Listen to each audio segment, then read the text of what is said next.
रुक जाओ, वो रेस्टोरेंट हम गरीबों के लिए नहीं है अभी, वहाँ सिर्फ अमीर लोग जाते हैं। एक बार मेरे कपड़े तो देखो, रोड पर कटोरा पकड़कर भीख मांगने वाली भिखारन लग रही हूँ। और जरा उस रेस्टोरेंट में खाना खाने वाले अमीरों को देखो, उनमें और हमें जमीन आसमान का फर्क है। नहीं अनन्या, तुम बहुत सुंदर लग रही हो। लेकिन अभी वो इस शहर का सबसे महंगा रेस्टोरेंट है, हमारी औकात वहाँ पानी पीने की भी नहीं है। तुम चिंता मत करो, मैंने आज के दिन के लिए पहले से ही सेविंग्स करके रखी है। आज तुम्हारा बर्थडे है अनन्या। तुमने दिन रात ऑर्डर्स डिलीवर करके ये पैसे जोड़े हैं अभी, मैं तुम्हें एक दिन में ये सारे पैसे नहीं उड़ाने दूंगी। अनन्या प्लीज, ये सब तुम मुझ पर छोड़ दो। इतना कहकर अभिनव उस महंगे रेस्टोरेंट के अंदर चला गया। अनन्या अभिनव को रोकने के लिए उसके पीछे पीछे भागी और जल्दी जल्दी में एक अमीर आदमी से टकरा गई और उस अमीर आदमी के महंगे सूट पर वाइन गिर गई। I am sorry sir. अंधी हो क्या? इस गवार को अंदर किसने आने दिया? इस सूट की कीमत भी पता है तुझे? 20 लाख का सूट है ये। आई एम सॉरी, मुझसे गलती हो गई, मैं इस वक्त यहाँ से चली जाती हूँ। तुम्हें क्या लगता है मैं तुम्हें इतनी आसानी से यहाँ से जाने दूंगा? जब तक तुम मुझे 20 लाख रुपए नहीं दे देती, मैं तुम्हें कहीं नहीं जाने दूंगा। इसी वक्त मेरे सूट की कीमत चुकाओ, वरना क्या? अचानक ही अभिनव अनन्या के पास वापस आया। उस अमीर आदमी ने अभिनव को गौर से देखते हुए कहा, वाह, एक और सड़क छाप गवार। इस रेस्टोरेंट का स्टैंडर्ड वाकई बहुत गिर चुका है। इसी वक्त मेरी पत्नी से माफी मांगो। मैं माफी मांगू? तुम जानते भी हो मैं कौन हूँ। अनन्या उस अमीर आदमी और अभिनव के बीच हो रहे झगड़े को देखकर बहुत घबरा गई। अभी इससे माफी मांग लेते हैं और चलते हैं यहाँ से। इस अमीर आदमी को मैंने टीवी पर देखा है, ये सिंघानिया इंडस्ट्रीज का। मेरी पत्नी से माफी मांगो, वरना आज के दिन के लिए तुम जिंदगी भर पछताओगे। अभिनव की बात सुनकर वो अमीर आदमी गुस्से से तिलमिला उठा। पूरा रेस्टोरेंट उसे देख रहा था। मैं इस शहर का सबसे बड़ा हीरा व्यापारी हूँ। अमीर से अमीर लोग, मंत्री संतरी सब मेरे पॉकेट में रहते हैं। मैं चाहूँ तो चुटकी बजाते ही तुम्हारा नामो निशान गायब कर सकता हूँ। और अगर चुटकी बजाते ही मैंने तुम्हारे पूरे बिजनेस का नामो निशान ही गायब कर दिया तो? जब तक वो आदमी अब अभिनव की बात समझ पाता, अभिनव ने अपना फोन निकाला और किसी को एक मैसेज भेजा। अगले ही पल उस अमीर आदमी को एक कॉल आया और उसके पैरों तले जमीन खिसक गई। बेटा हम बर्बाद हो गए, हमारी कंपनी के शेयर्स गिर गए और हमें करोड़ों का नुकसान हो गया। What? ये कैसे हो सकता है पापा? कोई हमें बर्बाद करने की कोशिश कर रहा है। क्या तुमने किसी बड़े आदमी को नाराज किया है? अगर किया है तो इसी वक्त माफी मांग लो, नहीं तो कल तक हम सड़क पर आ जाएंगे। वो अमीर आदमी अभिनव की तरफ मुड़ा और बोला, तुमने कैसे किया ये सब? तुम आखिर हो कौन? मेरी बात सुन बेटा, यहाँ से भाग जाओ वरना ये लोग तुझे भी मार डालेंगे। अरे पापा, मैं आपको छोड़ के नहीं जाऊँ। जिद मत कर अभिनव। बेटा देख, मैं तो अपनी जिंदगी जी चुका हूँ, अब जो भी करना है तुम्हें करना है, सब कुछ तुम्हें संभालना है। और मेरी बात सुन, एक बार यहाँ से जाए उसके बाद दोबारा मुड़ के मत देखना, ठीक है? संजय ने कहा और अपनी उंगली में से एक सोने की अंगूठी निकालकर अभिनव को थमा दी। उस पर टी लिखा हुआ था। और एक बात हमेशा याद रखना, अपनी आखिरी सांस तक लड़ना है, समझ गया ना टाइगर? संजय ने अभिनव के माथे को चूमा। Run tiger, run tiger run! और अपनी बंदूक लेकर उन लोगों का सामना करने के लिए गली से बाहर निकल गए। संजय जैसे ही अपनी गाड़ी के पास पहुँचे तो राणा ने संजय पर बंदूक तान ली। टाइगर! इस कमीने का चेहरा मत भूलना।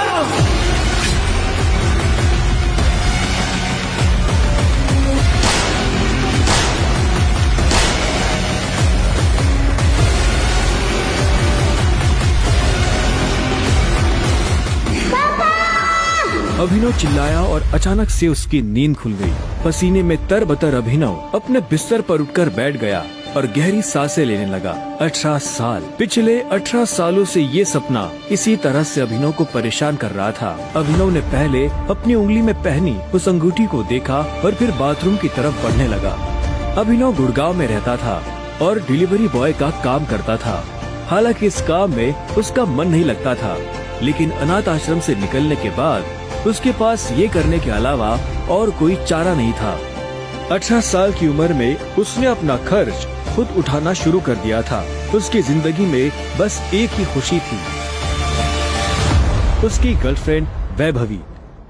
जब भी वो वैभवी को देखता तो अपने सारे दुख भूल जाता था और आज तो वैभवी का जन्मदिन था, इसलिए अभिनव जल्द से जल्द उससे मिलना चाहता था। अंकल ये केक कितने का है? 600 गए और ये पेस्ट्री? वो 60 गए। एक दे दीजिए। असल में अभिनव और वैभवी ने ये तय किया था कि वो पैसे जोड़कर अपने लिए किराए का एक बड़ा घर लेंगे, इसलिए वो पैसे वेस्ट नहीं करना चाहते थे। Thank you. Thank you. कुछ देर के बाद जब वो वैभवी के घर के बाहर पहुंचा तो उसने देखा वहाँ काफी रंगीन लाइट्स जल रही थी और वहाँ से तेज म्यूजिक की आवाज आ रही थी।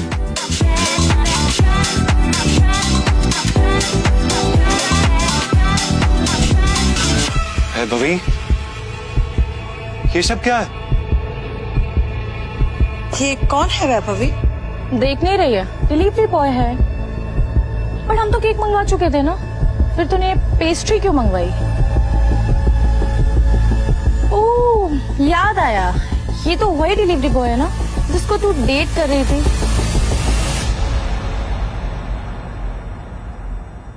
ओह कम ऑन यार वैभवी, तेरा स्टैंडर्ड इतना गिर जाएगा मुझे नहीं पता था। Babe, happy birthday babe. Abhinav Deven को अच्छी तरह से जानता था। वो एक बड़े बाप का लड़का था और हर वक्त वैभवी के आसपास मंडराता रहता था। देवेन को यहाँ देखते ही अभिनव का दिमाग खराब हो गया। उसके हाथ में एक बड़ा सा गिफ्ट था, उसके आगे अभिनव के हाथ में लटकी पेस्ट्री की थैली कुछ भी नहीं लग रही थी। मेरी वैभवी को छूने की तेरी हिम्मत कैसे? Stop it. दोस्तों, तुम लोगों को मेरे ऊपर डाउट था ना, मेरे स्टैंडर्ड्स पर डाउट था। अब बताती हूँ मेरे स्टैंडर्ड्स क्या है। मैं तुमसे ब्रेकअप कर रही हूँ। और नहीं तो क्या, बेचारी कब तक तुझ जैसे गरीब के साथ ऐसी आधी पेस्ट्री खाती रहेगी। साला तेरी हिम्मत कैसे?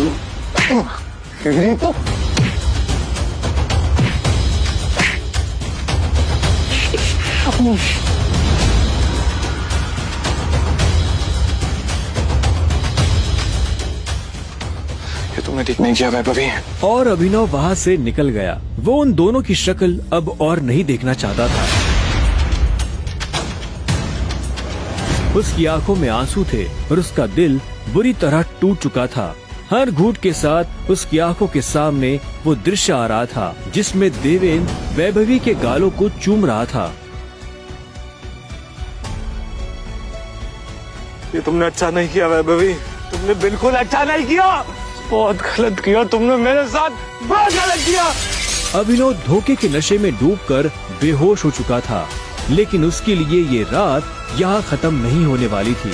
उधर जब अभिनव सड़क पर बेहोश हो गया था, तब इधर सनी सिंह अपनी गाड़ी में बैठा बेचैन हो रहा था। सनी सिंह की बहन अनन्या उसके गले का कांटा बन गई थी।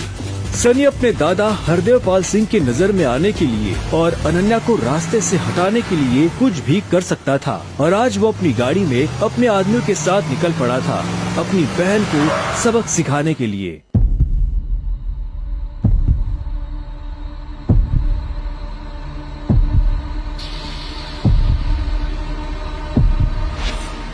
जल्दी करो, गाड़ी में डालो इसे। सुबह होने से पहले अगर हमने इसको अनन्या कमरे में नहीं डाला तो ऐसा मौका दोबारा नहीं मिलेगा। Quick quick.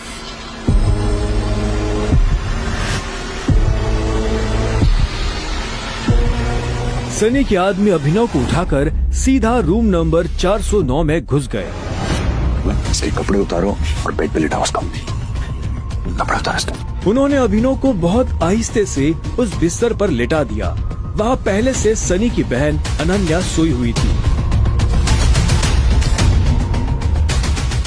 सुबह जब अभिनव ने करवट बदली तो उसका हाथ एक नरम हाथ से टकरा गया। अभिनव की नींद टूटी और उसने देखा कि वो एक अनजान लड़की के बगल में लेटा हुआ था।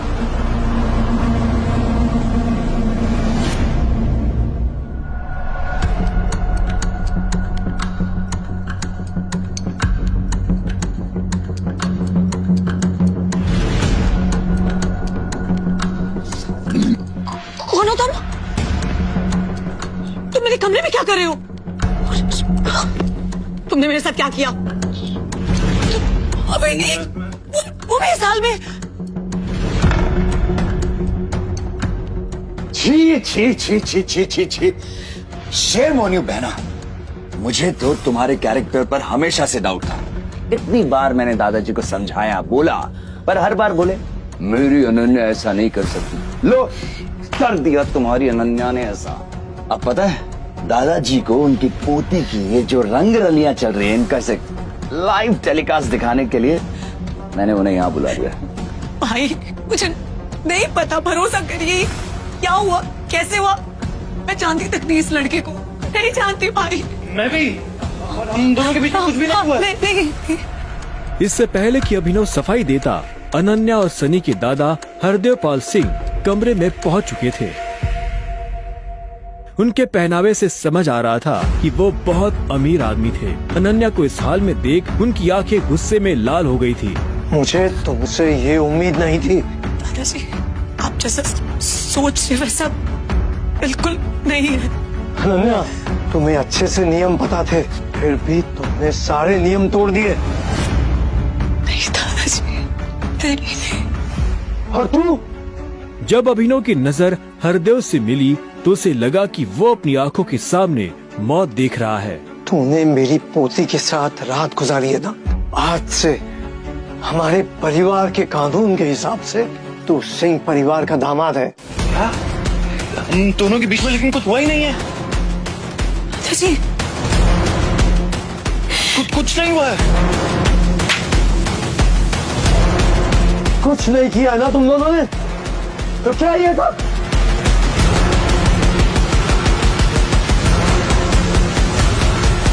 इससे पहले कि अभिनव कुछ समझे, हरदेव के आदमियों ने उसे मारना शुरू कर दिया था। अभिनव हरदेव की उम्र का लिहाज कर रहा था, इसलिए उसने अपने आप को रोक लिया था। अनन्या, इसे हॉस्पिटल भेज देना ताकि शाम को अकरम की पार्टी में आने के लिए ठीक ठाक से तैयार हो जाए। और याद रखना, मुझे शाम को अकरम की पार्टी में ये तुम्हारे साथ जरूर नजर आना चाहिए।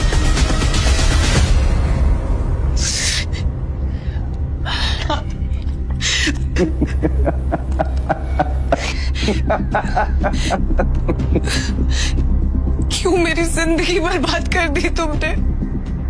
क्यों? अभिनव के पास इस सवाल का कोई जवाब नहीं था।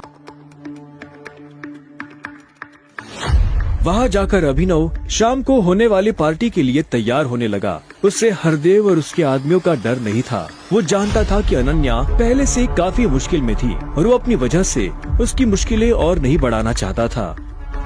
अभिनव के पास ले देकर सिर्फ एक ब्लेजर था, वो भी उसके पापा का। वो जगह जगह से फटा और उधड़ा हुआ था, लेकिन जब अभिनव ने उसे पहना तो उसकी खूबसूरती ने ब्लेजर की सारी कमियां ढक दी। अभिनव का अंदाजा सही था, अनन्या का घर काफी बड़ा था। वो एक अमीर परिवार की लड़की थी। जितना अभिनव महीने का कमाता था, उतने की अनन्या ने सैंडल्स पहनी हुई थी।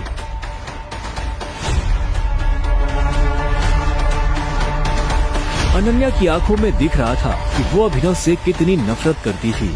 अभिनव भी पार्टी में इतने बड़े लोगों के बीच जाने से घबरा रहा था। उसी घबराहट में उसने कब अपने पापा की अंगूठी को उंगली में गोल गोल घुमाना शुरू कर दिया, उसे पता ही नहीं चला।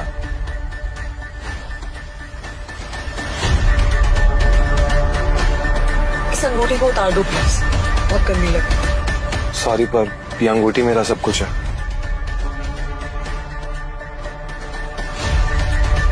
अकरम का घर किले जैसा था, जिसके चारों तरफ बाउंसर्स बंदूकें लिए खड़े थे। जैसे ही अनन्या और अभिनव अंदर आए तो इतने में उसकी नजर देवेन से टकरा गई।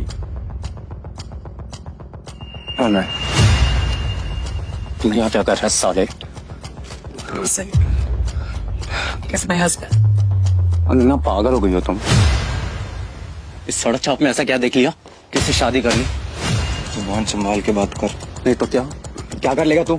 बोलना, क्या कर लेगा? देवेन भी तैश में आ गया। अभिनव उसके ऊपर हाथ उठाने ही वाला था। इतने में उन दोनों का झगड़ा देख पार्टी का ऑर्गेनाइजर अकरम वहाँ पहुँच चुका था। क्या हो रहा है यहाँ?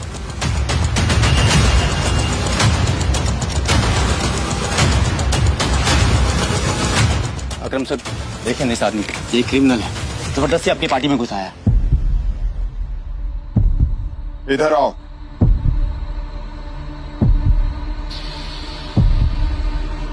कौन हो तुम और यहाँ कैसे आए? एक्चुअली ये मेरे पति है।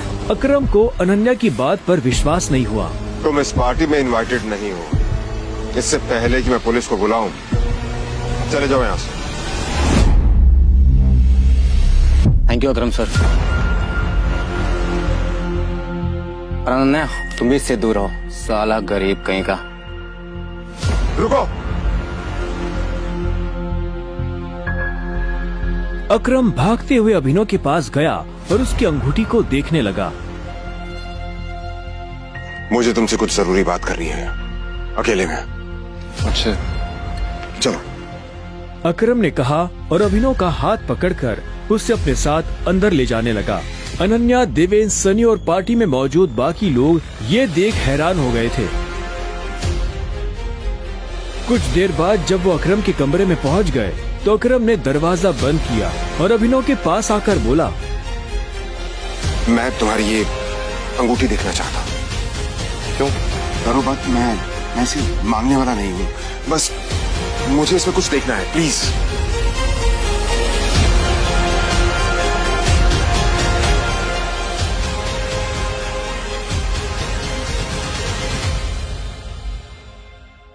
टाइगर?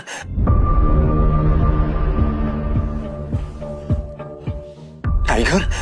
अभिनव ने अकरम के मुंह से ये शब्द सुना तो वो हैरान हो गया। उसे अचानक से अपने पिता के वो आखिरी शब्द याद आ गए जो उन्होंने अभिनव से विदा लेते हुए कह दिए थे। लेकिन अभिनव हैरान था, उससे समझ नहीं आ रहा था कि अकरम ये सब कैसे जानता था। आखिरकार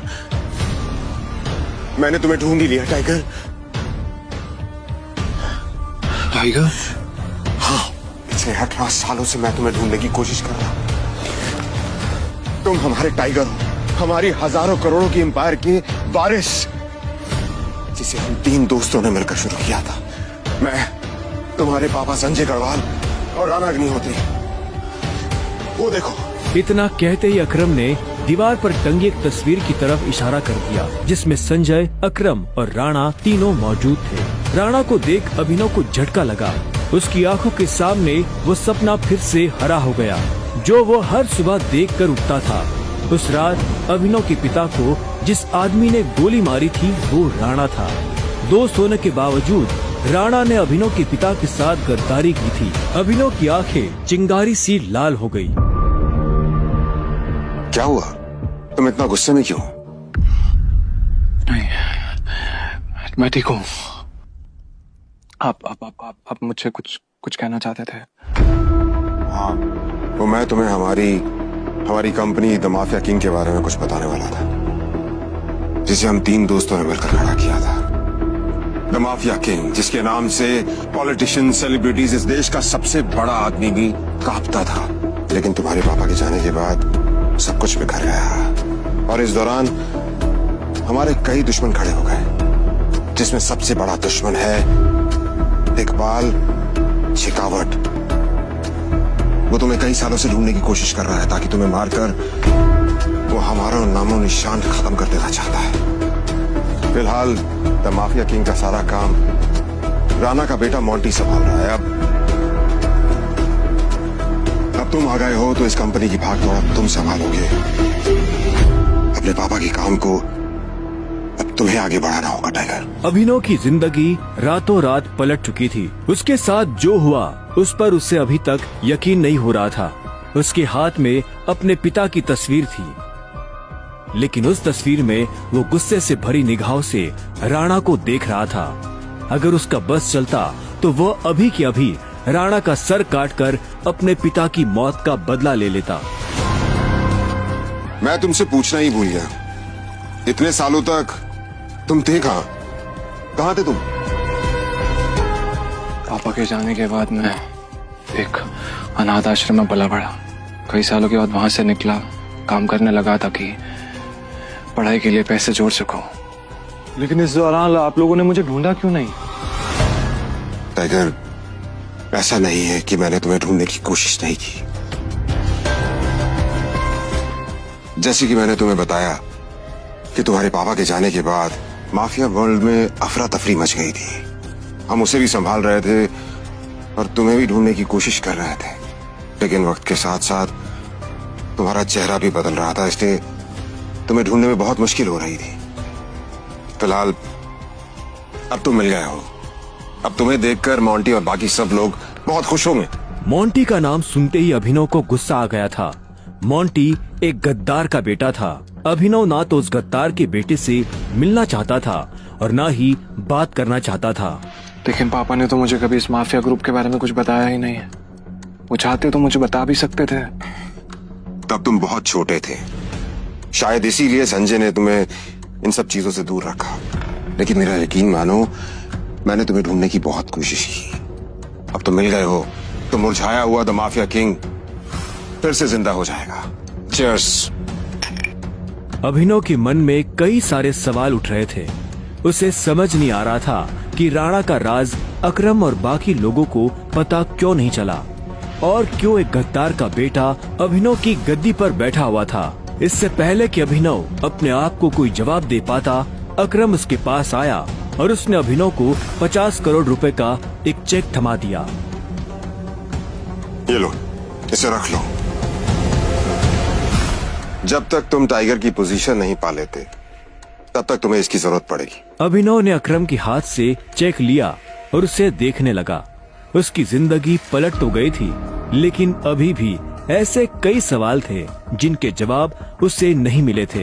एक बात और, तुम्हारी असली पहचान के बारे में फिलहाल किसी को कुछ पता नहीं लगना चाहिए। इसलिए अभी तक जैसे जीते आए थे वैसे ही जीते रहना, समझे? अभिनव ने हाँ में सिर हिलाया और दोनों कमरे से बाहर आ गए।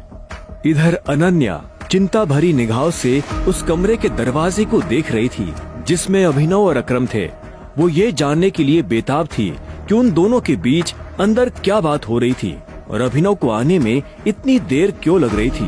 लगता है आज अभिनव अपनी दवा चखेगा। ऐसे कितने दुख की बात है ना, शादी के बाद बेचारा ऐश करने से पहले ही मर जाएगा। ये सुन अनन्या को झटका लगा। वो जानती थी कि अकरम के लिए किसी को मारना कोई बड़ी बात नहीं थी। अकरम सर जैसे गटर के चूहों को बर्दाश्त नहीं करते हैं, साफ कर देते हैं। देखना ये भी नहीं बचेगा। इसे कहते हैं शादी करके मर गया, वो बात सच हो जाएगी। ये अनन्या को ये सुनकर बुरा लगा। कोई इंसान किसी दूसरे इंसान की मौत पर खुश कैसे हो सकता था? प्लीज एटलीस्ट उसके बारे में इस तरह से बात तो मत करो। तो कैसी बातें करें? जिसके जैसे लक्षण होते हैं ना, उसके बारे में वैसी ही बातें होंगी। देवेन सही कह रही है वो, बिल्कुल ठीक कह रही हो। हमें उसके बारे में ऐसे बात नहीं करनी चाहिए। वैसे भी मेरे दादाजी ने कहा था कि मरे हुए लोगों के बारे में ना गलत बात नहीं करनी चाहिए।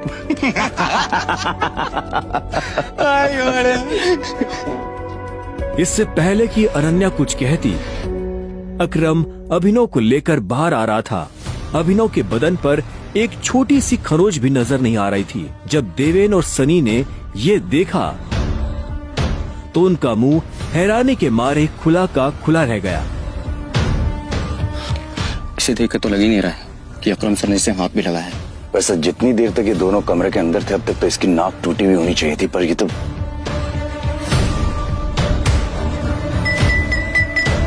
लेडीज एंड जेंटलमैन, मैं आप सबको किसी से मिलवाना चाहता हूं। ये अभिनव, मेरे सबसे पुराने ड्राइवर का बेटा। मेरी ये बहुत अजीज है। ये अकरम ने जैसे ही अभिनव का सबसे परिचय करवाया तो देवेन और सनी खुश हो गए, लेकिन अनन्या को ये सुनकर झटका लगा। Enjoy the party please. इतने में अकरम ने कहा और अभिनव को अकेला छोड़ बाकी लोगों से मिलने के लिए निकल गया। देवेन और सनी को अभी तक समझ नहीं आ रहा था कि अकरम अभिनव को इतना भाव क्यों दे रहा था। अभिनव को इस बात से कोई लेना देना नहीं था कि सनी और देवेन उसके बारे में क्या सोच रहे थे। उसकी आंखों के सामने बस रह रहकर अपने पिता की शक्ल आ रही थी। उसे वो रात याद आ रही थी जिस रात को राणा ने संजय को गोली मारी थी। अभिनव को ये भी याद आया कि उसे खुद भी गोली लगी थी, लेकिन उसकी किस्मत अच्छी होने की वजह से वो बच गया था।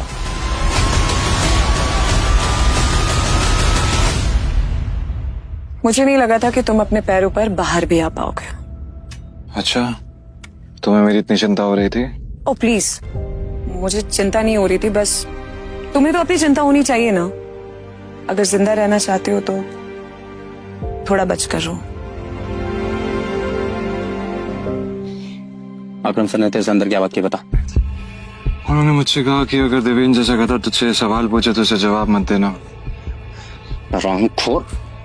देवेन ने उसे गाली दी, लेकिन अभिनव पर उसका कोई असर नहीं हुआ। उसके दिमाग में इस वक्त पहले से ही कई जरूरी चीजें घूम रही थी। इसके बाद पूरी पार्टी के दौरान अनन्या ने अभिनव से कोई बात नहीं की। मेरा घर यहाँ से पास में है, वहीं ले लो। तुमने सोच भी कैसे लिया कि मैं तुम्हारे साथ तुम्हारे घर आ रही हूँ? तुम्हारी हालत ऐसी है तो पता नहीं तुम्हारी घर की हालत कैसी होगी। तुम मेरी पत्नी हो, मेरे साथ नहीं रहोगी तो किसके साथ रहोगी?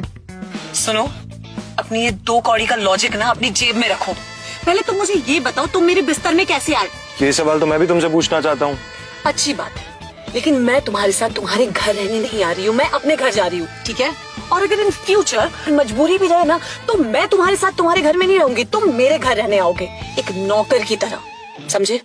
अभिनव ने पहले उसे देखा और फिर अपनी उंगली में पहनी हुई उस अंगूठी को देखने लगा। अगर आज वो अंगूठी नहीं होती तो पता नहीं उसका क्या होता।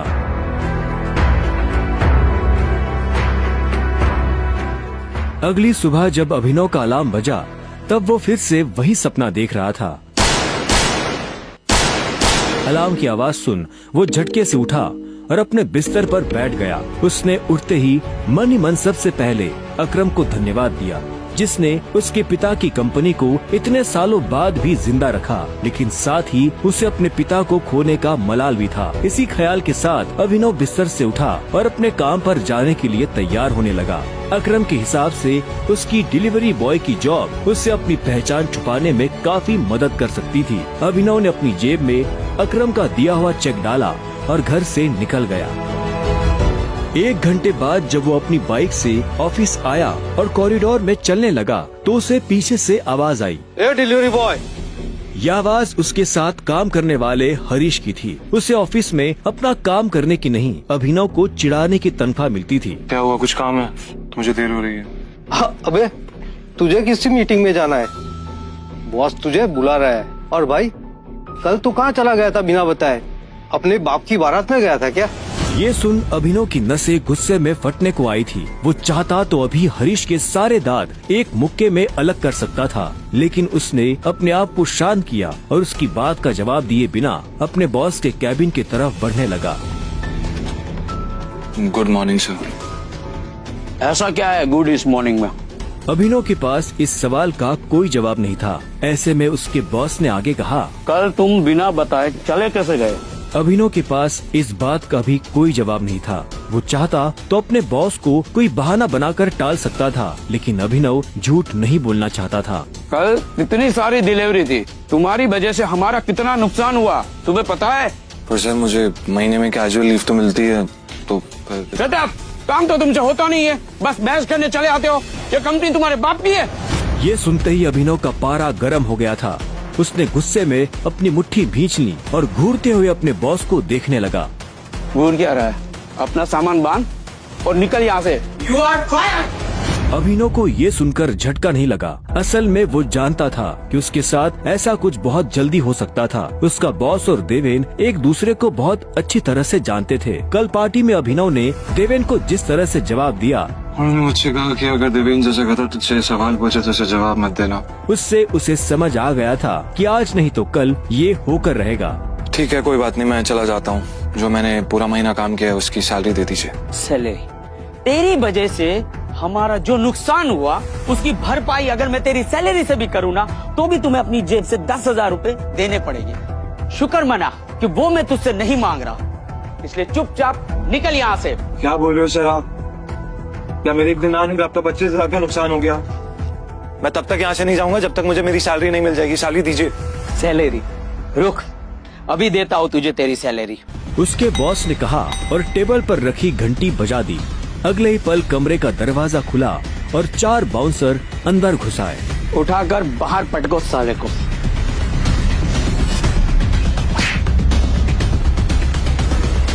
बॉस के मुंह से ये सुनते ही वो चारों अभिनव पर धावा बोलने के लिए टूट पड़े, लेकिन इससे पहले उनमें से कोई अभिनव पर हमला कर पाता, अभिनव ने उन्हें पटकनी दे दी थी। उसने किसी का हाथ तोड़ा तो किसी का पाँव, किसी के पेट में मुक्का मारा तो किसी के पेट पर लात। देखते ही देखते बॉस के सारे आदमी ढेर हो गए थे। बॉस ये देख भौचक्का रह गया था। अभिनव अब सीधा बॉस के पास आया और उसकी गर्दन पकड़कर बोला।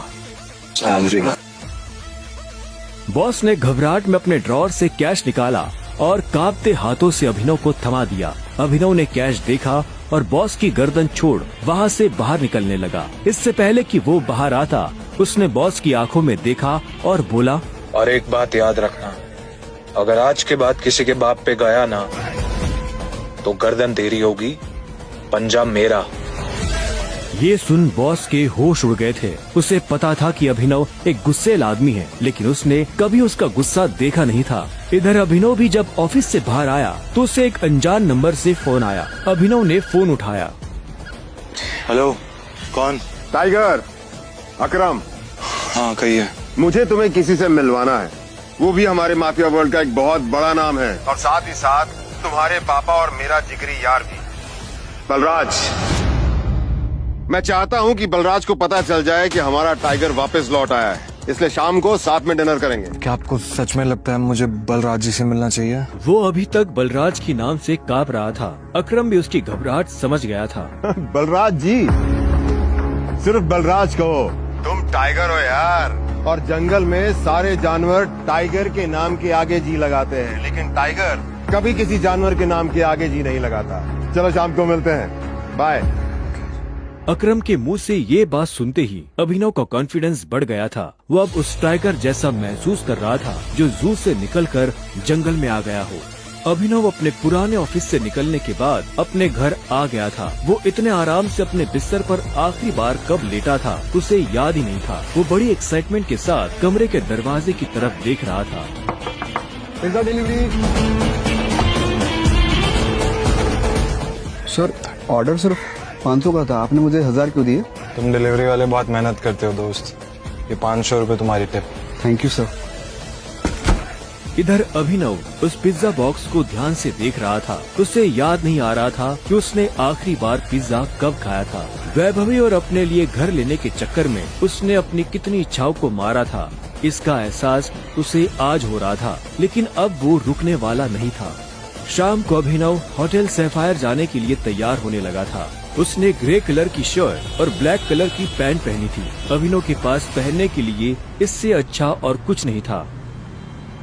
जैसे उसने होटल को बाहर से देखा तो देखता ही रह गया। उसने आज तक इतने बड़े होटल को इतने पास से नहीं देखा था। रुको, अंदर का जा रहा है? अंदर ही जा रहा हूँ, क्या दिक्कत है? अंदर जाना है तुझे? तुझे क्या लगता है कि मैं तुझे अंदर जाने दूंगा? क्यों नहीं जा सकता मैं अंदर? अभिनव समझ गया था कि चीफ सिक्योरिटी ऑफिसर उसके कपड़े देखकर उसे जज कर रहा था। सुन, मैं तेरे जैसे लोगों को बहुत अच्छे से जानता हूँ, फालतू का तमाशा मत कर, निकल यहाँ से। कैसे जानता है तू मुझे? रिश्तेदार है मेरा, जब मैं अंदर जाने के लिए आया हूँ तो वापस क्यों जाऊंगा? ये होटल क्या तेरे बाप की है? बोलना। ये सुनते ही अभिनव का माथा गर्म हो गया, लेकिन उसने गुस्से में कुछ नहीं किया। वो शांत रहा ताकि लोगों का ध्यान उसकी तरफ ना जाए। अभिनव 2 कदम पीछे हटा और उसने फोन निकालकर अकरम को फोन मिला दिया। हाँ टाइगर, कहाँ पहुँचे? मैं ये होटल की एंट्री पे हूँ अकरम। हमारा टेबल नंबर क्या है? Table number? अरे मैं इस होटल का मालिक हूँ, मुझे टेबल बुक करने की जरूरत नहीं है। तुम अंदर जाओ, आराम से बैठो, बस मैं पहुँचने ही वाला हूँ। मैं अंदर नहीं जा पा रहा हूँ, यहाँ पे कोई ये सिक्योरिटी वाला खड़ा है, वो कह रहा है कि मेरे जैसे इंसानों को अंदर नहीं जाने देता है। कौन है ये कथा? तुम एक काम करो, बस 10 मिनट में मैं पहुँचने वाला हूँ, तुम वेट करो, ठीक है? और ये इस ऑफिसर की वजह से मैं तुमसे माफी मांगता हूँ। ठीक, नहीं कोई बात नहीं।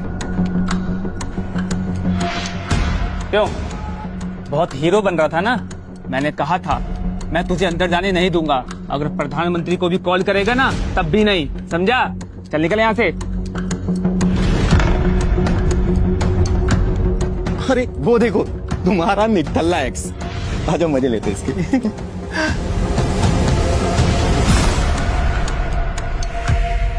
इससे मैंने अपना बॉयफ्रेंड कभी माना ही नहीं। वैसे भी मैं अपनी से छोटे लोगों से बात नहीं करती, मुंह नहीं लगती उन्हें बॉयफ्रेंड क्या बनाऊं। तुम छोटे आदमी के मुंह नहीं लगती होगी, लेकिन ये छोटा आदमी तुम्हें एक सलाह देना चाहता है। इंसान की पहचान उसकी जुबान से होती है, जुबान संभाल के बात करो, वरना किसी दिन यही जुबान तुम्हारी जान ले लेगी। वाह क्या बात कही है, ताली बजाओ। Very nice. तो फिर तुमसे तुम्हारे पैर क्यों नहीं संभाले गए? यहाँ कैसे चले आए? पिए हुए हो क्या? अकरम ने बुलाया मुझे यहाँ पे। अच्छा, अरे हाँ याद आया, अकरम सर ने उस दिन कहा था तू उनके किसी ड्राइवर का बेटा है, तो यहाँ अपने बाप की जगह ड्राइवर की नौकरी मांगने आया क्या? सही है, लेकिन वो रखेंगे नहीं, तेरे जैसे गरीब को वो ड्राइवर भी नहीं रखेंगे। आए हो मतलब तुम्हें बुलाया नहीं गया? वो उठा के चले आए। भिखारी कहेंगे। आया नहीं हूँ, बुलाया मुझे, अकरम ने बुलाया। मुझे पता ही था ये कोई पागल है। तभी वहाँ एक काले रंग की चमचमाती हुई महंगी सी गाड़ी आकर खड़ी हो गई। सभी पलटकर गाड़ी को देख रहे थे। अकरम गाड़ी से बाहर निकला और उसके साथ एक और आदमी था। वो देखने में लंबा चौड़ा और मजबूत था। वो और कोई नहीं बल्कि बलराज था। वो एक बहुत ही फेमस कपड़ों की कंपनी का मालिक था और साथ ही द माफिया किंग का एक मजबूत पिलर। उसे देख अभिनव की आंखें खुली की खुली रह गई। उसने बलराज के बारे में सुना था। क्या आपको सच में लगता है मुझे बलराज जी से मिलना चाहिए? उसे तस्वीरों में देखा था, लेकिन तस्वीरों में देखने और सामने से देखने में जमीन आसमान का अंतर नजर आ रहा था। उसके मन में ये सवाल उठ रहा था कि आखिर बलराज उससे क्यों मिलना चाहता था। क्या चल रहा है यहाँ? सॉरी सर, लेकिन इस आदमी ने मुझे और कस्टमरों को काफी परेशान किया हुआ है। मैं स्टोर को अंदर जाने से रोक रहा हूँ तो ये यहाँ पे तमाशा कर रहा है। क्या तुम्हारी हिम्मत कैसे हुई इसे चोर कहने की? तुम होते कौन हो इसे अंदर जाने से रोकने वाले? ये होटल तुम्हारे बाप ने खोल रखा है क्या? ये मेरा मेहमान है और तू आज के बाद इस होटल के आसपास भी दिखाई दिया ना तो तेरी टांगे तोड़वा दूंगा। Get lost. Sorry sir.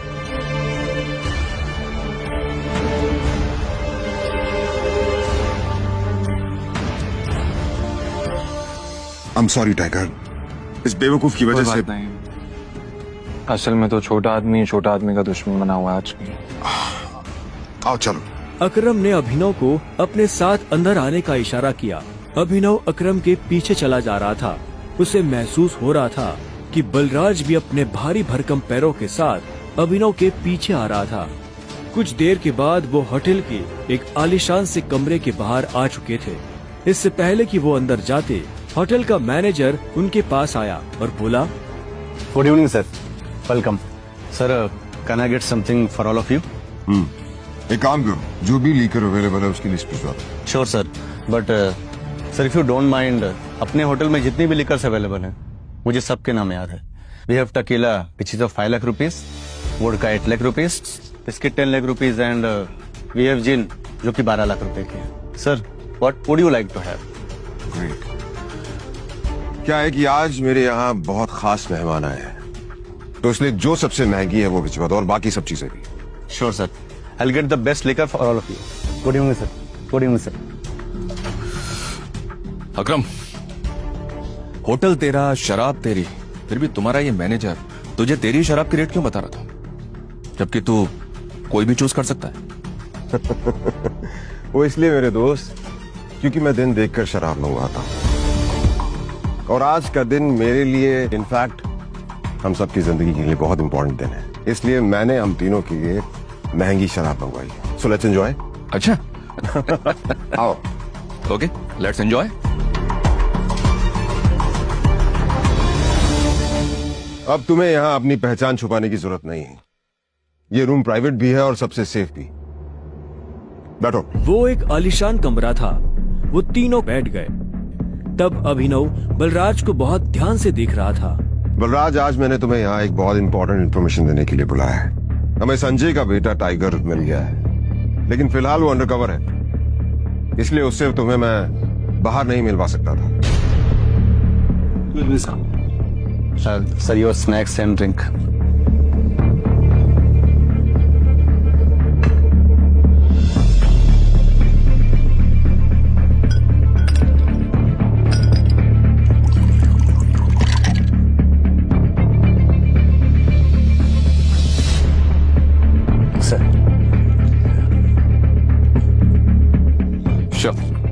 Cheers. Cheers.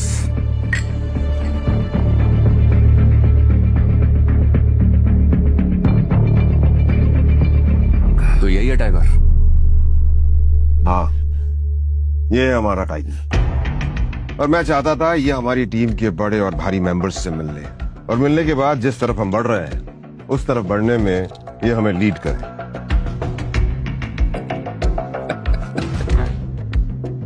माफ करना दोस्त, पर मुझे थोड़ी हंसी आ रही.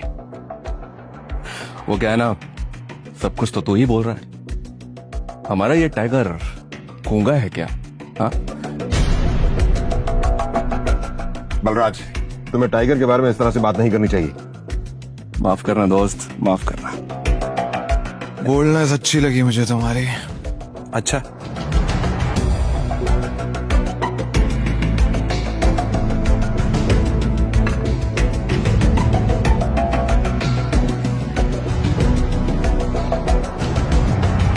हो गए तुम बॉस, लेकिन ये मत भूलना तुम किसके सामने बैठे हो.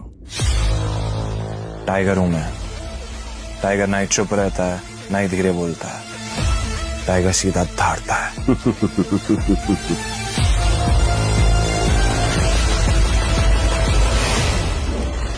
तो तुम टाइगर हो, ठीक है. तो टाइगर ये बताओ, इतने सालों से कहां थे तुम? अब ऐसा तो नहीं हो सकता ना कि इतने सालों के बाद तुम हमारे सर पे आके बैठ जाओ और हम मान लेंगे कि तुम टाइगर. मजाक तो नहीं हो रहा है यार? क्यों अकरम, सही कहा ना? और जिस गद्दी की तुम बात कर रहे हो ना, उसको लिया नहीं जाता, कमाया जाता है. आई बात समझ में? अच्छे से जानता हूं, छीनना मेरे खून में भी नहीं है. मैं इतने सालों से कहां गायब था, क्या कर रहा था, ये सब समझाने का तो हमारे पास टाइम नहीं है शायद. और रही बात कि मैं टाइगर हूं या नहीं हूं, ठीक है, तुम तरीका बताओ, साबित कर दूंगा. शाबाश, ये हुई ना बात. अकरम ने मुस्कुराते हुए अभिनव को देखा. उसकी आंखों में अभिनव के लिए गर्व की भावना झलक रही थी. उसने जितना सोचा था, अभिनव उससे भी खूंखार था, लेकिन बलराज के माथे पर शिकन बरकरार थी. उसकी आंखों से पता चल रहा था कि वो इतनी जल्दी अभिनव को टाइगर नहीं मानने वाला था. वैसे भी पूरे ग्रुप में अगर बलराज किसी चीज के लिए जाना जाता था तो वो थी उसकी जिद. वो इस बात को नहीं पचा सकता था कि कल को एक बच्चा उसके सर पर बैठकर राज करे. सिर्फ अकरम की शाबाशी से काम नहीं चलेगा प्यारे, पर मैंने अभी एक्सेप्ट नहीं किया है कि तुम टाइगर हो. तुमने कहा कि तुम साबित कर सकते हो कि तुम टाइगर हो, तो ठीक है, मैं तुम्हें चैलेंज देना चाहता हूं. ये क्या कह रहे हो तुम? Relax Akram, relax.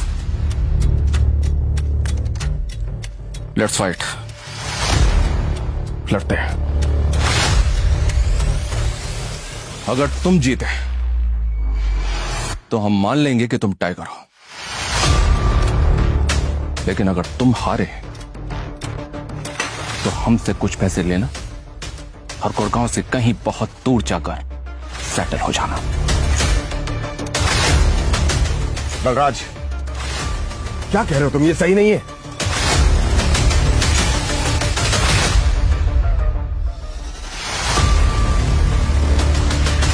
Let's fight. कब करनी है लड़ाई? ये सुनते ही बलराज के चेहरे पर मुस्कान आ गई. अकरम के होश उड़ गए थे. नहीं टाइगर, होल्ड. देखो, तुम्हें किसी को भी कुछ भी साबित करने की जरूरत नहीं है. That's it. अकरम, मैं जो भी कर रहा हूँ अपनी मर्जी से कर रहा हूँ.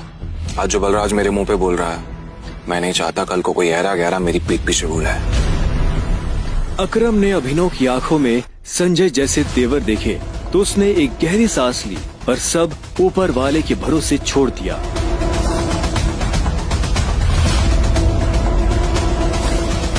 लगभग 1 घंटे के बाद बलराज अभिनव और अकरम के साथ अपनी प्राइवेट एरेना में आ गया था। ये वही एरेना थी जहाँ पर बलराज अक्सर लड़ाई किया करता था। उस बड़ी सी एरेना में उन तीनों के अलावा और कोई नहीं था। एक बार फिर सोच लो, मैं आज तक इस रिंग में हारा नहीं। तुम इस रिंग में आज तक इसलिए नहीं आ रहे हो बलराज, क्योंकि तुम्हारा सामना आज से पहले संजय के बेटे टाइगर से नहीं हुआ था। तो अकरम मियां, किस पर दाव लगाओगे? मुझ पर या इस पर? बेवकूफों जैसी बात मत करो। भला टाइगर के होते हुए किसी और पर दाव लगाया जा सकता है क्या? सोच लो, बहुत बुरी तरह पछताओ। दुनिया हंसेगी तुम पर, वो दिखाने लायक नहीं रहोगे। चलो फाइट शुरू करते हैं। अभिनव ने बलराज को ऊपर से नीचे तक देखा। वो देखने में भारी था और अभिनव उसके इसी भारीपन पर वार करने वाला था। दोनों के बीच लड़ाई शुरू हुई। उसने जैसे ही अभिनव पर पहला मुक्का मारा तो अभिनव एक बार को सन्न रह गया। और एक बात हमेशा याद, अपनी आखिरी सांस तक लड़ना है। समझ गया ना टाइगर? ये किसको लेकर आ गए? ये हम पे राज करेगा? हाँ, मैंने कहा था ना कि कोई भी हमारे सर पे आकर बैठ जाएगा और बोलेगा कि मैं टाइगर हूँ, और हम मान लेंगे? बिल्कुल नहीं। Come on. उसका मुक्का अभिनव की नाक तोड़ता। उससे पहले ही अभिनव को होश आ गया और उसने अपना सर नीचे झुका लिया। बलराज का मुक्का खाली गया और वो पलटकर अभिनव को देखने लगा। अभिनव गंभीर था। उसे याद आ रहा था कि बचपन से ही उसके पिता संजय ने उसे लड़ना सिखाया था। बलराज को इस बार गुस्सा आया। वो फिर से तेजी से अभिनव की तरफ बढ़ा और अभिनव ने झुक करके उसके पैर पर लात मार दी। बलराज अपने आप को संभाल नहीं पाया। अरे बलराज, सरेंडर कर दो। क्यों अपना रिकॉर्ड खराब कर रहे हो? मैं बाहर किसी से नहीं कहूंगा कि तुम टाइगर से हार गए। बलराज एक के बाद एक अभिनव पर मुक्के बरसाना शुरू कर दिए। अभिनव ने अपने आप को उसके मुक्कों से बचाया।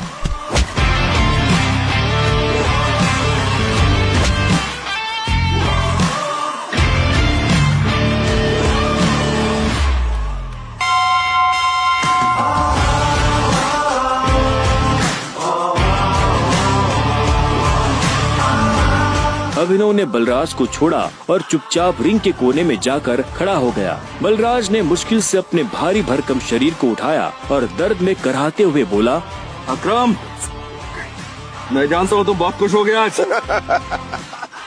बलराज की कमर में मोच आई थी और उसने हंसते हुए अभिनव से कहा, कहाँ से सीखा ये सब? ये सब मुझे विरासत में मिला है, मेरी उस गद्दी के साथ। जरा पियोगे मेरे साथ? आज की पार्टी मेरी तरफ से। बलराज, ऐसे नहीं कहते, ऐसे कहते हैं कि टाइगर जी, क्या आप मेरे साथ शराब पिएंगे, पार्टी करेंगे? इस तरह। टाइगर जी, क्या आप आज मेरे साथ शराब पीना पसंद करेंगे, पार्टी करेंगे? हाँ, ओके। राइट। क्यों नहीं?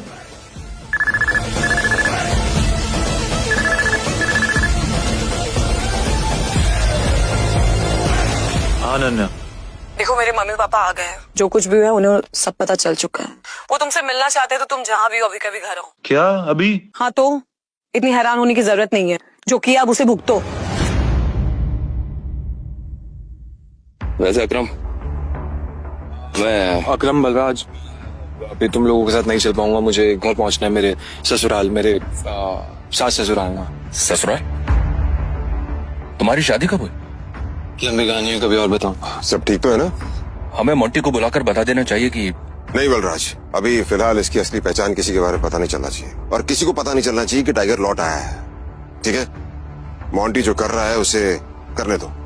चलो मैं निकलता हूँ, और अकरम तुम्हें याद है ना मुझे वो नई नौकरी के लिए। डोंट वरी, तुम्हारा काम हो जाएगा। ये सुन अभिनव ने अकरम और बलराज से हाथ मिलाया और वो बाहर आ गया। उसने अपने जाने के लिए एक कैब बुक कर ली थी।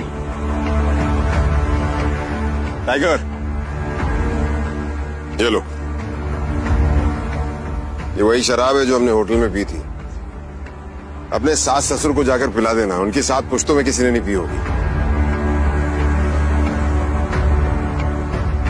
इस सब के लिए थैंक यू अकरम। तुम्हें भी वापस आकर हमारी उम्मीदें जिंदा करने की।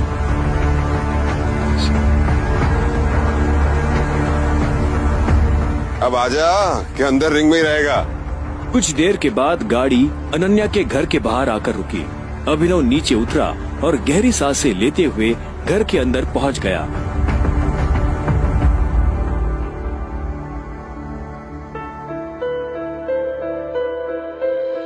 नमस्ते मम्मी जी, नमस्ते पापा जी। ये मैं आप लोगों के लिए लेकर आया था। अरे वाह, क्या बात है, बहुत एक्सपेंसिव है यार। हैं?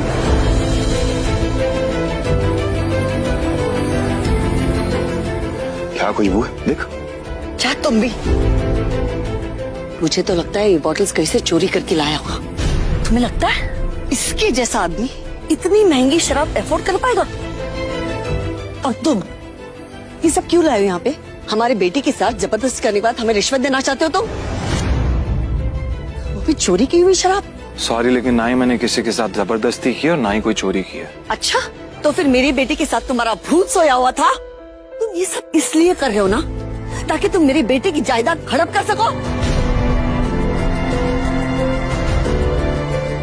तुमने कहा तुम और कहा मेरी बेटी। अभिनव को ऐसा लगा जैसे उसके सीने में किसी ने छुरा घोंप दिया हो। कोई भी उसकी बात सुनने को राजी ही नहीं था। हाँ, ये बात ठीक है कि वो अनन्या के साथ एक बिस्तर पर सोया था, लेकिन उसने ये सब जानबूझकर नहीं किया था। उसे खुद नहीं पता था कि वो अनन्या के कमरे में कैसे पहुंच गया। अगर उसे पहले से ये सब पता होता तो वो कभी ऐसा नहीं करता। पर आखिर में अभिनव ने कोई सफाई नहीं दी। उसे पता था कि कोई फायदा नहीं होगा।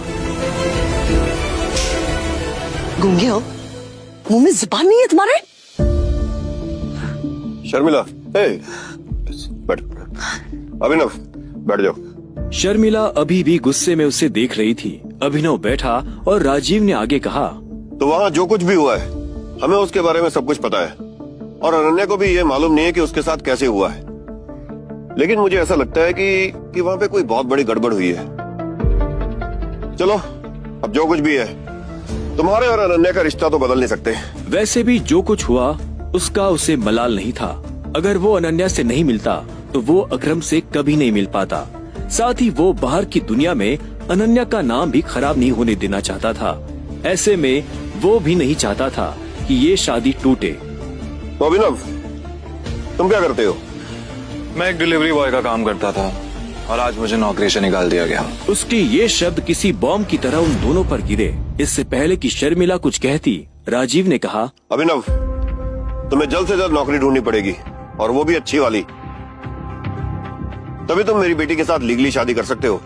चलो, अब तुम जा सकते हो। अभिनव उठा और बाहर निकलने लगा। इतने में शर्मिला के गुस्से में और एक उबाल आया और वो अभिनव के पीठ पीछे बोली, देखा कितना ढीठ है ये? ओवर कॉन्फिडेंस तो देखो इसका। जेब में 10 रुपए नहीं है और चल ऐसे रहा है जैसे जंगल का टाइगर हो। राजू, तुम्हें लगता है इस जैसे लीडर को कोई नौकरी पे रखेगा? रखेगा नहीं, रखेंगे। मेरे लिए काम की कमी नहीं है। सुना तुमने? राजीव भी अभिनव की बात सुन हैरान हो गया। इतने में अभिनव शर्मिला के पास आया और बोला, अगर मुझे एक अच्छी नौकरी मिल गई तो क्या आप मुझे ये साबित करने का मौका देंगी कि मैं अनन्या से शादी करने के लायक हूँ? बड़ा कॉन्फिडेंस है। अरे भाड़ में जाए ऐसा कॉन्फिडेंस। और तुम, नौकरी का मतलब ये नहीं है कि कल के तुम किसी पार्किंग लॉट में जाके बैठो और लोगों की गाड़ियों की रसीद पढ़ो। मेरा मतलब है नौकरी जैसी नौकरी, असली नौकरी, सही वाली नौकरी। और अगर कल तक तुम्हें ऐसी नौकरी मिल जाती है ना, तो तुमने जो कुछ भी अभी कहा उसके बारे में एक बार सोच सकती हो। शर्मिला से ये सुनते ही अभिनव के चेहरे पर बड़ी सी मुस्कान आ गई। शर्मिला को नहीं पता था कि अभिनव कौन है और उसके पीछे किसका हाथ है। उसने मुस्कुराते हुए हाँ में सिर हिलाया और घर के अंदर जाने लगा। रात बहुत हो चुकी थी और उसे पता था इस वक्त वो अपने घर नहीं जा सकता था। उसने सोचा था कि वो अनन्या के कमरे में जाकर सो जाएगा। वैसे भी अब दोनों पति पत्नी थे। ऐसे में अभिनव जैसे तैसे उस बड़े से घर में अनन्या के कमरे के बाहर पहुंच चुका था। क्या है? रात बहुत हो गई, मैं अपने घर नहीं जा सकता, मुझे सोने के लिए जगह चाहिए। तो क्या, तुमने मुझे अपने मम्मी पापा से मिलने के लिए बुलाया था ना, तो तुम ही जगह दो सोने की। हेलो, तुम्हें क्या लगता है मैं फिर से तुम्हें अपने कमरे में आने दूंगी? तो मैं और कहाँ जाऊंगा? मुझे नहीं पता, जो करना करो, बट पैर हटाओ वरना मैं तोड़ दूंगी।